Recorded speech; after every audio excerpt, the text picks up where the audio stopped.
Hello friends, आप सभी का स्वागत है क्वालिटी एजुकेशन के इस डिजिटल प्लेटफॉर्म पर। और आज है चेटी चंड और कल हमने नया संवत्सर मनाया है। कल से चैत्र शुक्ल प्रतिपदा से हमारा नया विक्रम संवत वर्ष 2080 प्रारंभ हो गया। सबसे पहले आपको नए संवत्सर की बहुत सारी शुभकामनाएं। ये जो नया साल है ये आपके जीवन में नई खुशियां, नई सफलताएं और ढेर सारी उम्मीदें लेकर के आए और वे सारे सपने इस नए साल में मुकम्मल हो जिनके बारे में आप सोचते हैं। आज चेटीचंड है। चेटीचंड सिंधी समाज का बहुत बड़ा पर्व है। सिंधी समाज इस चेटीचंड को अपने नए साल की प्रारंभ का दिवस मानते हैं और भगवान झूलेलाल की आज जयंती का भी अवसर है। और आज इसके साथ साथ 23 मार्च भी है। और आपको पता है कि आज ही के दिन 23 मार्च 1931 को, आज से 92 साल पहले, भगत सिंह, राजगुरु और सुखदेव को, यानी कि इन तीन वीर पुरुषों को अपने निर्धारित समय से, इनको जो फांसी है वो 24 मार्च को होनी चाहिए थी, लेकिन अंग्रेज सरकार इनसे इतनी भयभीत थी कि इनको 11 घंटे ही पहले फांसी पर लटका दिया गया। तो मित्रों, आपका फिर से स्वागत है आज के इस सेशन में और आइए हम आज का सेशन शुरू करते हैं। हाल ही में किस पार्टी को राष्ट्रीय स्तर की पार्टी का दर्जा मिला गया? देखिए, राष्ट्रीय स्तर की पार्टी को दर्जा देने के लिए 3 कंडीशन होती है। पहली कंडीशन यदि ये पूरी हो तो ठीक है, अदरवाइज दूसरी कंडीशन ये पूरी हो तो ठीक है, अदरवाइज तीसरी कंडीशन ये पूरी हो तो ठीक है। तीसरी कंडीशन की मैं बारे में बात करता हूं। यदि किसी पार्टी को 4 राज्यों में राज्य स्तर की पार्टी का दर्जा प्राप्त हो, यदि किसी पार्टी को 4 राज्यों में राज्य स्तर की पार्टी का दर्जा प्राप्त हो तो वो पार्टी नेशनल लेवल की पार्टी बन जाती है। मैं एक ही बात इसलिए कर रहा हूं क्योंकि इसी आधार पे अभी वर्तमान में आम आदमी पार्टी को राष्ट्रीय स्तर की पार्टी का दर्जा दिया गया और ये देश की 9वीं पार्टी है और सबसे नवीनतम पार्टी है जो राष्ट्रीय स्तर की पार्टी। Bhajpa, Congress, Bahujan Samajwadi party, all India Trinamool Congress, CPI, CPIM, NCP और इसके अलावा नेशनल पीपुल्स पार्टी, ये सारी पार्टियां राष्ट्रीय स्तर की पार्टियां। 8 पार्टियां पहले से है, 9वीं पार्टी आम आदमी पार्टी बनेगी। अब आप कहेंगे गुरुजी ये जो 4 राज्य है ये कौन कौन से हैं? देखिए, दिल्ली में तो आम आदमी पार्टी की सरकार है ही, इसके साथ साथ आम आदमी पार्टी पंजाब में भी सरकार है, भगवंत मान साहब मुख्यमंत्री है, दिल्ली में अरविंद केजरीवाल साहब है। इसके अलावा गोवा में भी इस पार्टी ने अच्छा प्रदर्शन किया और गोवा में इसने राजनीतिक स्तर के लिए राज्य स्तर की राजनीतिक पार्टी का दर्जा प्राप्त कर लिया। लेकिन ये तो 3 ही हुए। अभी हाल ही में हिमाचल प्रदेश और गुजरात में विधानसभा का चुनाव है, तो गुजरात में आम आदमी पार्टी का प्रदर्शन बेहतर रहा और गुजरात में राज्य स्तर की पार्टी का दर्जा मिलते ही इस पार्टी ने राष्ट्रीय स्तर का दर्जा प्राप्त कर लिया। और यदि आप चाहते हैं कि कोई भी पार्टी राष्ट्रीय स्तर के पार्टी का दर्जा प्राप्त करे तो कैसे हो, तो हमारे नरेंद्र सर का एक वीडियो यूट्यूब पर पड़ा है कि आम आदमी पार्टी राष्ट्रीय स्तर की पार्टी कैसे बनी। आप उसको जाकर के देख लीजिएगा, उसमें आपको सारी की सारी जानकारी मिल जाएगी। अगले प्रश्न की ओर बढ़ते हैं। 74वें गणतंत्र दिवस के कार्यक्रम 26 जनवरी 2023 के अवसर पर मुख्य अतिथि कौन थे? तो अब्देल फतेह अल सीसी ये मुख्य अतिथि थे। ये किस पद पर है? तो ये मिस्र के राष्ट्रपति है। ये मिस्र के राष्ट्रपति है और इनके साथ एक सैन्य टुकड़ी भी आई जिसने कर्तव्य पथ पर मार्च पास्ट भी किया। इतना ही नहीं, इनके साथ जो आई सैन्य टुकड़ी है उसने राजस्थान के जैसलमेर में भारतीय सेना की एक टुकड़ी के साथ एक युद्ध अभ्यास किया जिसका नाम रखा गया साइक्लोन 1 और भारत और मिस्र के बीच का यह पहला ही युद्ध अभ्यास है।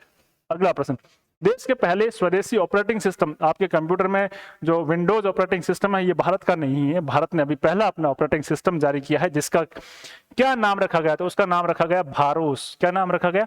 भारोस। और IIT भारतीय तकनीकी संस्थान जो है उसके मद्रास, IIT मद्रास द्वारा ये ऑपरेटिंग सिस्टम बनाया गया और देश का पहला स्वदेशी ऑपरेटिंग सिस्टम है जिसका नाम क्या है? भारोस। आगे बढ़ते हैं। गंगा नदी में दुनिया की सबसे लंबी रिवर क्रूज यात्रा हुई, उसमें कौन से क्रूज प्रयुक्त किया गया? उस क्रूज का नाम क्या है? देखिए, गंगा नदी में मैं बात करूं तो गंगा नदी में वाराणसी से लेकर के असम के डिब्रूगढ़ तक बांग्लादेश से होते हुए एक रिवर क्रूज की यात्रा की गई। उस रिवर क्रूज का नाम था वो MV गंगा विलास था। 51 दिनों में ये अपनी यात्रा पूरी करेगा और इसके लिए कुल ये 3200 किलोमीटर की दूरी तय करेगा। और पहले ट्रिप में स्विट्जरलैंड के, काफी महंगा है ये, पहले ट्रिप में स्विट्जरलैंड के 32 यात्रियों को लेकर के ये अपनी यात्रा पर निकला है। तो इस रिवर क्रूज यात्रा में जो क्रूज प्रयुक्त हुआ है वो है MV गंगा विलास। हाल ही में एशिया के सबसे बड़े एयर शो एरो इंडिया 2023 का आयोजन कहाँ किया गया था?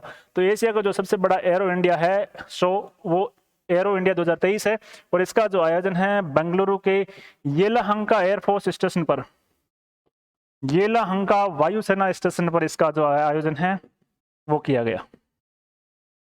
मित्रों, आपको लग रहा होगा कि बहुत अच्छे और बहुत दमदार प्रश्न गुरुजी हमारे लिए लेकर के आए, और यदि आपको ये लग रहा है तो इससे भी कई गुना ज्यादा अच्छा और दमदार करंट अफेयर्स का कंटेंट पाने के लिए आप लोग हमारे इस पेड कोर्स पर जाइए और मात्र नॉमिनल से फीस 199 रुपए में आप न केवल करंट अफेयर का पूरा कोर्स, उसके साथ साथ 100 रुपए के शुल्क, 99 रुपए के शुल्क वाली टेस्ट सीरीज पूरी फ्री भाई है। सबसे बड़ी बात ये नहीं है कि इस कोर्स में क्या है, सबसे बड़ी बात ये भी है कि यदि आप ये कोर्स परचेज करते हैं तो अगले 1 साल तक इस कोर्स की वैलिडिटी रहेगी। ईओआरओ की तैयारी के साथ साथ आप अन्य आने वाली सारी भर्तियां जैसे आरएस और एसआई है उसमें भी करंट अफेयर्स है, उसके लिए भी ये पूरा फ्रूटफुल है। हाँ, जिन विद्यार्थियों ने पूरा कोर्स ईओआरओ का हमारे यहाँ से खरीदा है उन्हें यह कोर्स परचेज करने की आवश्यकता नहीं है, लेकिन केवल पार्ट बी जिन विद्यार्थियों ने खरीदा है वो इसे ले सकते हैं। आपको इसमें 100 से ज्यादा टेस्ट भी मिलेंगे और इसके साथ साथ 3000 करंट अफेयर के प्रश्नों का पिटारा भी आपको इसमें मिलेगा।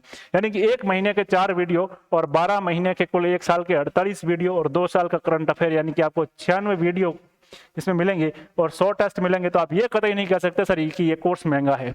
बहुत नॉमिनल सी फीस पर हमने सर से बहुत रिक्वेस्ट करके इस कोर्स को बहुत सस्ता करवाया, और मेरी आप सभी विद्यार्थियों से विशेष अपील है, यदि आप मेरे सत्र देखते हैं तो विशेष अपील है कि राजस्थान के हर स्टूडेंट के पास ये कोर्स होना चाहिए। ये केवल स्टूडेंट के तैयारी को ध्यान में रख करके ही बनाया गया है, इसमें आपको जबरदस्त कंटेंट मिलेगा। और हाँ, यदि आप मुझ पर भरोसा करके ये कोर्स खरीदते हैं तो यकीन मानिए मैं आपको निराश नहीं होने दूंगा। आगे बढ़ते हैं। अगला प्रश्न है, 5वें खेलो इंडिया यूथ गेम्स 2022 का आयोजन किस राज्य में हुआ? देखिए, सबसे पहले मैं इस प्रश्न का उत्तर दे देता हूं आपको, फिर हम बात करते हैं थोड़े से इसके बारे में। 5वें खेलो इंडिया यूथ गेम्स का जो आयोजन है वो मध्य प्रदेश में, मध्य प्रदेश के 8 शहरों में, अलग अलग शहरों में हुआ और कुछ इवेंट्स दिल्ली में भी हुए। थोड़ी सी बात कर लेता हूं 5 से पहले चारों की। पहला जो खेलो इंडिया यूथ गेम्स है 2018 में हुए थे दिल्ली में। सेकेंड 2019 में हुए पुणे महाराष्ट्र में। थर्ड 2020 में हुए गुवाहाटी में। और फोर्थ 2021 में हुए पंचकुला हरियाणा में। और यदि 5वें खेलो इंडिया यूथ गेम्स की बात करें तो 2022 में मध्य प्रदेश के 8 विभिन्न स्थानों पर ये खेल आयोजित किए गए। अगला प्रश्न है, WPL विमेन प्रीमियर लीग के सबसे पहले संस्करण में, जब देखिए आप लोग IPL देखते हैं, इसी तरह महिलाओं की जो भारत में प्रीमियर लीग शुरू हुई उसका नाम है WPL और ये इसका पहला ही संस्करण अभी खेला जा रहा है। इसमें सबसे महंगी बिकने वाली खिलाड़ी कौन बनी? तो इसमें जो सबसे महंगी बिकने वाली खिलाड़ी बनी वो स्मृति मांदना बनी। इनको RCB रॉयल चैलेंजर्स बेंगलोर ने खरीदा है रुपए 3.4 करोड़ में। रुपए 3.4 करोड़ में इनको RCB ने खरीदा है। अगला प्रश्न, पुरुष हॉकी विश्व कप 2023 का खिताब किस देश की टीम ने जीता? ये इंपॉर्टेंट है। देखिए, इस प्रश्न का पहले मैं उत्तर दे देता हूं, फिर हम इसके फैक्ट के बारे में बात करते हैं। तो इसका जो खिताब है वो जर्मनी ने जीता। जर्मनी ने कितनी बार जीता? 3री बार ये खिताब जीता है। किसको हराया था? तो बेल्जियम को हराया था। किसको हराया था? बेल्जियम को हराया था। बेल्जियम कौन? बेल्जियम गत चैंपियन, यानी जो पिछली बार विश्व कप हुआ उसकी ये चैंपियन है। कब हुआ? 2018 में हुआ। इसके बाद यदि इसका भारत से संबंधित बात करें तो भारत की जो टीम है इसमें 9वें स्थान पर रही। मेजबान कौन था? मेजबान भारत था। भारत के 2 शहर में, राउरकेला और उड़ीसा का भुवनेश्वर, इन 2 शहरों में ये सारे मैच खेले गए। भारत पहला ऐसा देश है जिसने हॉकी विश्व कप की 2 बार लगातार मेजबानी की। 2 बार लगातार मेजबानी की। कब कब? 2018 में भी भारत ने की और 2022 में भी भारत ने की। इससे पहले भी भारत 2010 में और 1982 में हॉकी विश्व कप के आयोजन कर चुका है।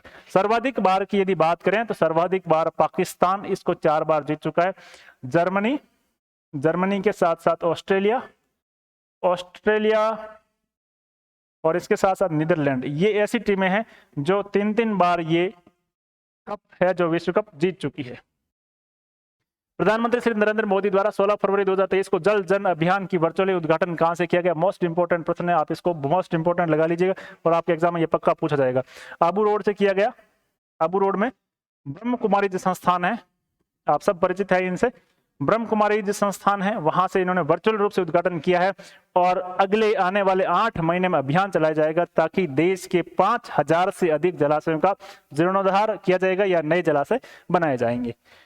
आज का हमारा अंतिम सवाल है, अमृत पैक्स 2023 का संबंध किससे है? हम देखिए, अमृत पैक्स 2023 का जो संबंध है डाक टिकटों का जो 5 वर्षीय डाक टिकटों का जो 5 दिवसीय महाकुंभ है उससे संबंधित है। और ये जो अमृत पैक्स 2023 का जो आयोजन है वो दिल्ली के प्रगति मैदान पर किया गया। प्रगति मैदान नई दिल्ली में किया गया। मित्रों, ये था आज का सेशन। उम्मीद करता हूं कि आपको ये सेशन बहुत पसंद आया होगा। लगातार मेरे साथ शाम 7 बजे जुड़ जाइए। आपकी ईओआरओ की करंट अफेयर्स की तैयारी की जिम्मेदारी अब मेरी है। और यदि आप मुझ पे भरोसा करते हैं, बेहतर कंटेंट चाहते हैं, तो आप इसका पेड कोर्स ₹199 का, जिसमें टेस्ट सीरीज फ्री है, आप वो ले सकते हैं। आपकी परीक्षाओं की ढेर सारी मंगल कामनाओं के साथ। Thank you.